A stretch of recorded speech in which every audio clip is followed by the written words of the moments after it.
യുക്രൈനിൽ വീണ്ടും റഷ്യയുടെ മിസൈൽ ആക്രമണം 12 പേർ കൊല്ലപ്പെട്ടു. 6 കുട്ടികളടക്കം 90 പേർക്കാണ് പരിക്കേറ്റത്.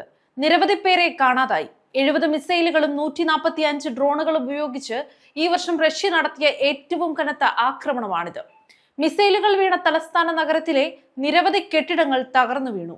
ഉത്തര കൊറിയ നൽകിയ KN-23 മിസൈലുകൾ ഉപയോഗിച്ചുള്ള കനത്ത ആക്രമണമാണ് റഷ്യ നടത്തിയതെന്ന് യുക്രൈൻ വിദേശകാര്യമന്ത്രി ആന്ദ്രേ സിബിഹ പറഞ്ഞു. കഴിഞ്ഞ 44 ദിവസമായി നടന്നുവന്ന സമാധാന ചർച്ചകളെ റഷ്യ അട്ടിമറിച്ചെന്ന് പ്രസിഡന്റ് വൊളോഡിമിർ സെലൻസ്കി ആരോപിച്ചു. റഷ്യ ഇതിനെപ്പറ്റി പ്രതികരിച്ചിട്ടില്ല. ദക്ഷിണാഫ്രിക്കൻ സന്ദർശനത്തിലായിരുന്ന സെലൻസ്കി യാത്ര വെട്ടിച്ചുരുക്കി മടങ്ങി.